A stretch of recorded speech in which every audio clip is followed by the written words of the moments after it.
Bienvenue sur le podcast d'AVB. Nous vous proposons de découvrir ou redécouvrir ensemble quelques notions clés de l'assurance en quelques minutes. Bonjour Santiago. Bonjour Virginie. Alors pour un nouvel épisode de notre podcast Assuractu, on va, une fois n'est pas coutume, parler d'un sujet qu'on n'a jamais abordé, je crois, qui est la réassurance. On parle beaucoup d'assurance dans ce podcast, mais on n'a jamais évoqué le sujet de la réassurance.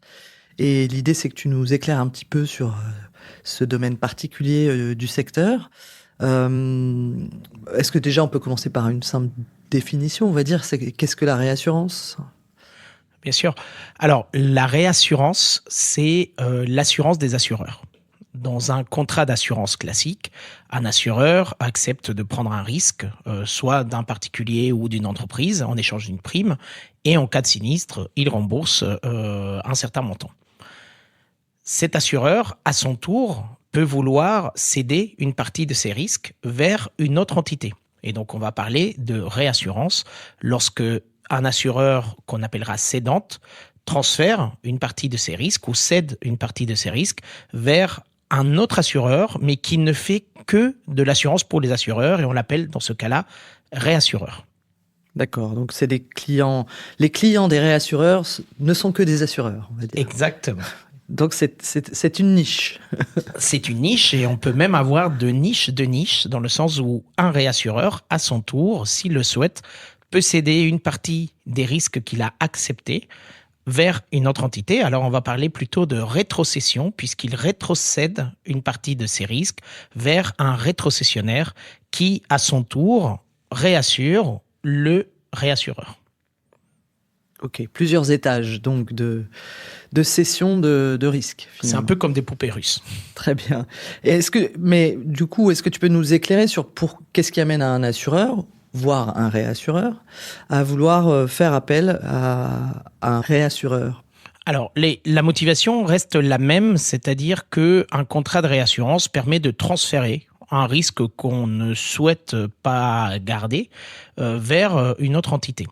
Donc, les assureurs vont faire appel à la réassurance dans plusieurs cas de figure. Par exemple, lorsqu'ils souhaitent se développer dans un nouveau marché qu'ils ne maîtrisent pas forcément. Donc, ils vont chercher un partenaire, un réassureur, à qui ils vont transférer une partie des primes en échange d'être un peu moins exposés, un peu plus couverts par rapport à ce marché qu'ils ne maîtrisent pas. Ça peut être par exemple le cas de la dépendance, ça peut être le cas cyber, mais ça peut être aussi pour un nouveau marché. Par exemple, si un nouvel assureur se lance dans du collectif alors qu'il n'en faisait pas avant, il peut vouloir se réassurer sur ce périmètre. Il y a une deuxième utilisation de la réassurance, c'est lorsque l'assureur ne souhaite pas dépasser une limite d'exposition. C'est-à-dire, par exemple, il ne souhaite pas être exposé à des sinistres qui coûteraient plus d'un certain montant, et il peut donc faire aussi appel à la réassurance pour se protéger au-delà d'un certain montant. D'accord, donc est-ce que ça veut dire que derrière ces logiques que tu viens d'évoquer, soit une logique de stratégie de développement et je veux quand même maîtriser le risque que je prends sur un nouveau marché que je ne maîtrise pas, ou des limites sur des garanties que je ne veux pas prendre. Est-ce que derrière, ça amène différentes formes de réassurance où il y a différentes formes mais qui n'ont rien à voir avec cette approche différenciée ? Alors, on distingue en effet deux grandes familles de réassurance. La réassurance proportionnelle et la réassurance non proportionnelle. Dans le cadre de la réassurance proportionnelle, les primes versées aux réassureurs vont être proportionnelles au risque qui est cédé. Et donc, l'exemple le plus fréquent, c'est la réassurance qu'on appelle par quote-part, dans lequel un assureur va céder, par exemple, 20% des primes sur un segment donné, et en échange, le réassureur va prendre à sa charge 20% des sinistres, exactement le même pourcentage des sinistres que l'assureur pourrait rencontrer. Au-delà de ce système, je dirais, classique ou proportionnel, on a aussi la réassurance non proportionnelle. Dans le cadre de la réassurance non proportionnelle, il n'y a pas de lien entre la prime que l'assureur va céder au réassureur et la couverture que le réassureur va apporter. Par exemple, l'assureur va céder un certain volume de ses primes pour se couvrir contre tous les sinistres qui pourraient dépasser 10 millions d'euros ou 20 millions d'euros. Et donc, dans ce cadre-là, on va parler de réassurance non proportionnelle. Donc il peut y avoir un lien entre le besoin de réassurance, la nature de la réassurance que l'assureur cherche, et du coup le type de réassurance qu'il va aller chercher sur le marché, du coup. Oui, forcément, en fonction de chaque besoin, il y a un type de réassurance approprié. Alors, il y a encore d'autres familles. On peut aussi parler des facultatives obligatoires. Il y a vraiment tout un marché de possibilités pour un assureur à l'heure de transférer du risque vers un réassureur. D'accord. Là, tu nous as donné les principaux cas qu'on rencontre, quoi, les plus classiques, on va dire. Mais après, c'est vraiment ça peut être du sur-mesure et très, très différent en fonction des besoins de l'assureur. La réassurance, en effet, c'est vraiment du sur-mesure. C'est-à-dire qu'il n'y a pas à différence d'un contrat, par exemple, automobile qui va être standard, dans la réassurance, c'est vraiment des contrats sur-mesure qui sont co-construits entre l'assureur et le réassureur. Et alors, du coup, si je comprends bien, on comprend qu'il y a un intérêt pour l'assureur à aller transférer une partie de son risque, ou tout ou partie de son risque. Et ma question, c'est pourquoi il transfère pas tout? Qu'est-ce qui se cache derrière cette réassurance qui fait qu'un assureur va quand même conserver une partie de son portefeuille en propre? Alors, il ne faut pas oublier que la réassurance, c'est un coût pour l'entreprise qui cède. C'est comme dans le cadre d'une assurance, c'est-à-dire que lorsque je m'assure pour mon véhicule ou pour mon appartement, je sais qu'en moyenne, je vais finir par payer plus que ce que je vais recevoir. Par contre, je dors tranquille parce que si demain ma maison brûle, je vais être couvert. C'est exactement la même chose dans le cadre de la réassurance, c'est-à-dire qu'un assureur, lorsqu'il fait appel à la réassurance, il sait qu'en moyenne, ça va lui coûter. En moyenne, il va payer plus que ce qu'il compte recevoir. Par contre, ça va lui permettre également de dormir tranquille, de savoir qu'il est protégé en cas de grand accident ou catastrophe naturelle. Cependant, ces derniers temps, la réassurance s'est beaucoup réenchérie. Les réassureurs sont de plus en plus exposés également à certains aléas, notamment sur les risques climatiques, ce qui fait que le coût de la réassurance ne cesse d'augmenter et cela peut emmener d'autant plus les cédantes à réfléchir à la partie des risques qu'ils souhaitent céder et à revoir à la baisse ces cessions et donc à conserver davantage de risques. Donc un marché qui est peut-être pas si avantageux que ça. Actuellement, en tout cas, tu dis, les coûts de la réassurance augmentent, en fait. Les coûts de la réassurance augmentent de manière, je dirais, en moyenne, ont beaucoup augmenté ces dernières années.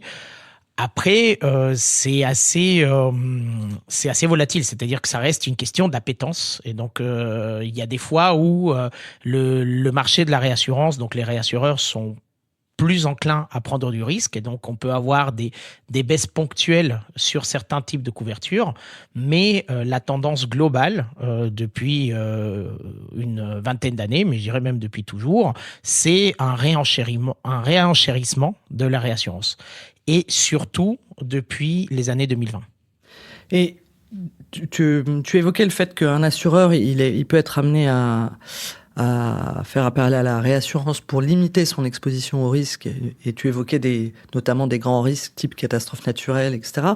Est-ce que du coup, il y a un lien entre la politique de réassurance d'un assureur et ses engagements en termes de solvabilité et les exigences en termes de solvabilité auxquelles il est confronté? Et est-ce que finalement sa stratégie peut parfois être guidé par des enjeux liés aux exigences de solvabilité? Alors, la réassurance, avant tout, c'est un amortisseur de volatilité.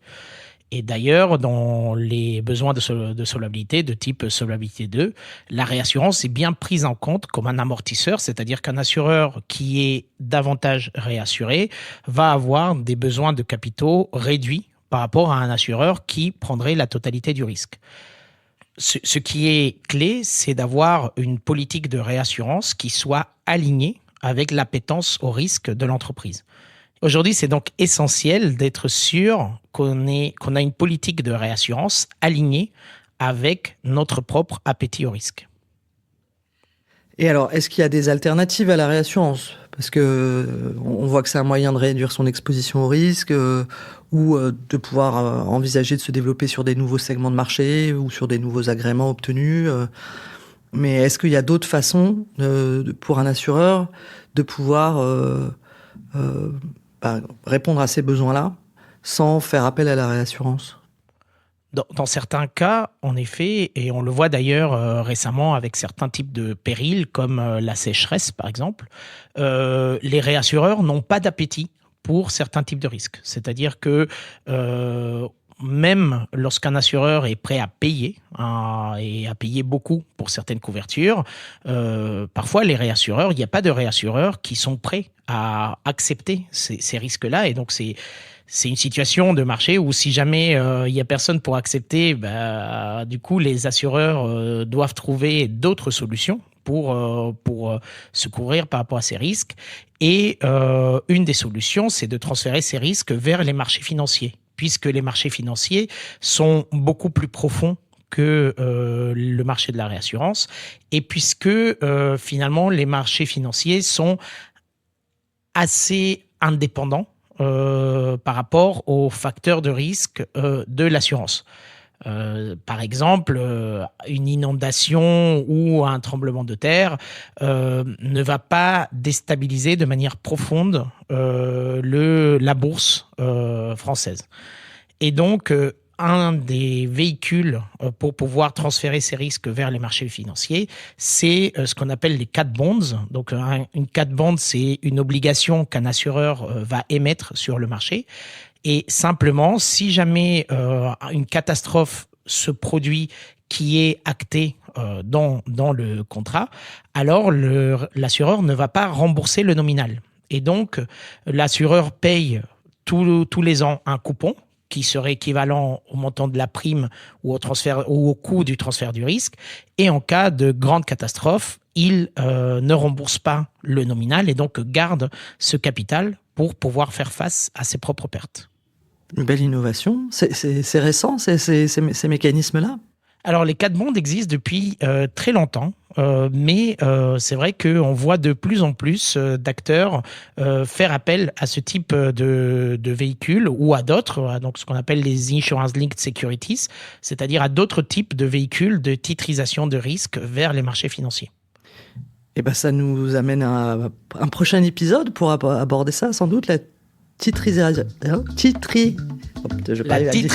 du risque. La titrisation du risque. Oui, voilà. Avec plaisir. Merci. Merci Santiago.